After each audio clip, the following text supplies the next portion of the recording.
Three, two, one. Assalamualaikum warahmatullahi wabarakatuh. Bismillahirrahmanirrahim. Kaum muslimin, muslimat, rahimakumullah.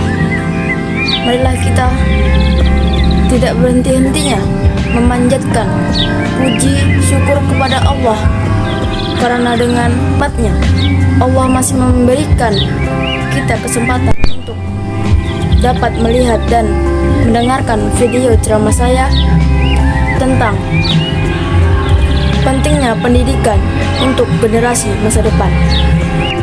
Yang terhormat Bapak Kepala Sekolah SMA Negeri 2 Rambah Hilir, yang terhormat Ibu Yenita Novianti selaku guru pembimbing pelajaran Bahasa Indonesia, dan yang saya hormati Bapak Ibu Majelis Guru serta staf pelajar, dan yang saya hormati teman-teman serta para penonton yang semoga dalam lindungan Allah Subhanahu wa Ta'ala.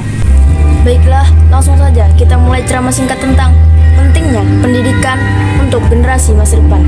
Seperti yang sama-sama kita ketahui bersama, bahwa pendidikan itu sangatlah penting, akan tetapi sangat disayangkan di zaman sekarang masih banyak saudara-saudara kita yang tidak dapat merasakan pendidikan hingga tingkat tinggi, dikarenakan oleh faktor ekonomi dan terbatasnya akses yang memadai.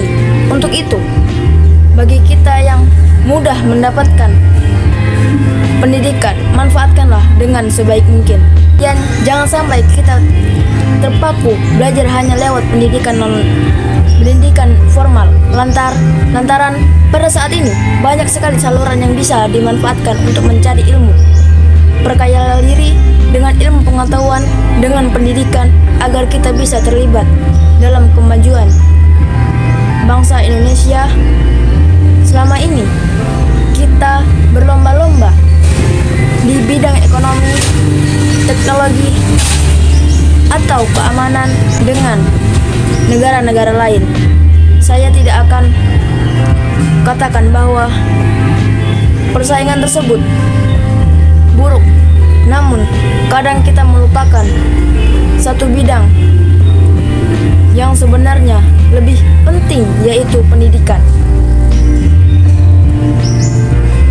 Bila kita mendahulukan pendidikan yang bermutu, maka kemajuan di bidang lainnya niscaya akan mengikuti. Terbelakang apa yang dikatakan Nelson Mandela, bahwa pendidikan akan dapat mengubah dunia.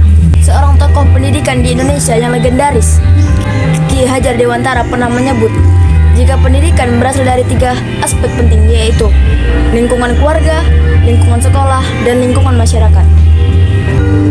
Ketiganya pada saat ini sedang terjadi dan harus disiapkan dengan optimal. Khusus untuk pendidikan di lingkungan keluarga, sebisa mungkin kita harus siapkan sejak dini. Pandang agama Islam, pendidikan sejak dini harus dipupuk dari 3 hal. Yang pertama, pendidikan akidah, di mana kita harus mampu mengajarkan ilmu keimanan, kepercayaan, dan keyakinan kepada Allah. Yang kedua, pendidikan ibadah. Sejatinya, pendidikan ibadah adalah amalan lahiriah dan batinnya yang akan terus dilakukan sampai dewasa. Maka dari itu, terakhir ada pendidikan akhlak. Akhlak adalah cerminan dari sikap, kebiasaan, dan karakter seseorang. Ada sebuah hadis berkata, barang siapa yang hendak menginginkan dunia, maka hendaklah ia menguasai ilmu. Dan barang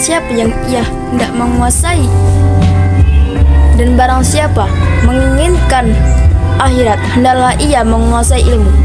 Dan barang siapa yang menginginkan keduanya, akhirat, dunia dan akhirat, maka kuasailah ilmu. Hadis riwayat Ahmad. Baiklah, kita tidak dapat memungkiri bahwa informasi lebih cepat beredar melalui media elektronik.